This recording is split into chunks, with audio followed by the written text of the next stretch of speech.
So insiders can be pretty much anybody, but the most typical groups that we've seen are the disgruntled employee.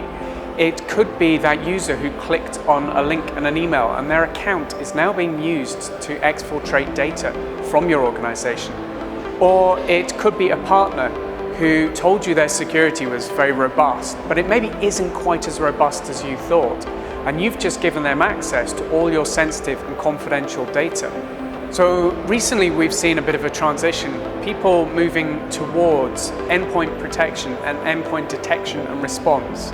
In fact, Gartner's noted a significant increase in spending in detection and response tools rather than blocking tools, which so far have failed to address the insider threat effectively. Technology for insider threats is massive nowadays. InfoSec this year, a lot of it's around the correlation as well, about getting as much information from as many sources and bringing that together into a central SIM where we can really start to understand visibility, see what's happening, and then correlate changes, behavioural, anything different from the norm really. So we're starting to look at insider threat behaviour, what we can do to make sure that people are not doing things they shouldn't be doing, be it maliciously or perhaps unintentionally. I think that's the biggest problem as a small company as you're growing, bringing more and more staff in. You really are now starting to look for the needle in the needle stack, as I say. You look really for the hidden changes that are really starting to step out what's going on. Well, insider threat is something that it's more a collaborative workload. It's not just IT. HR are very much involved in that. The major problems around insider threat is apathy of a lot of organisations. Organisations still feel, the smaller more so, that it's not going to happen to me. We are being attacked daily. As a police organisation, yes we are, for many, many reasons. So we are very focused on looking at external and internal threats hitting our infrastructure, our people, our vulnerabilities. We spend lots of time dealing with the external security and building the wall higher, but actually often the weakest point comes from an internal employee, a rogue employee who does something which isn't picked up. Technologies that I'm aware of that I think could tackle the insider threat are mainly a SIM solution, bringing everything together to one point. We will use a suite of tools in regards to identifying anomalous behaviour, irregular behaviour. We will use behavioural analytics in regards to looking at all sorts of threats within our organisation. We, like most organisations, will run systems and processes to make sure we reduce that risk as much as we can.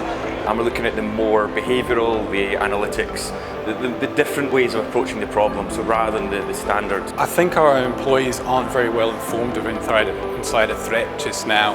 I think that's something we need to make them aware of, and we've got a programme for awareness. This comes down to ensuring you're carrying appropriate training with your staff and awareness.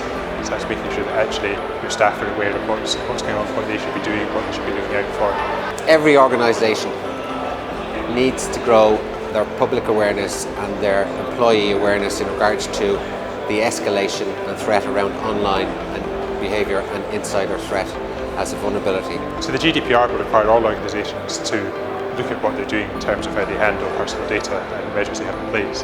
It's not going to materially change the security measures they have to have in place. What does change is the sanctions for security breaches where they're found to be at fault. Well, GDPR is certainly big at the moment, obviously with it being just over a year away.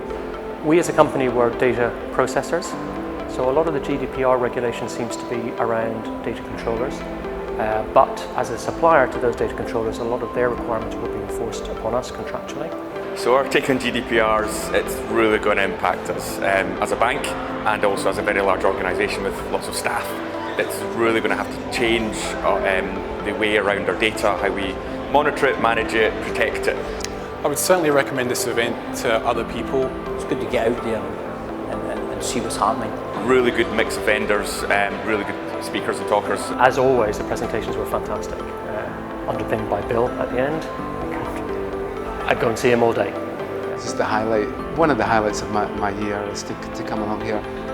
The beauty of Edinburgh, to be in such great surroundings and to be amongst friends and colleagues. It's a unique opportunity and every year it just gets better.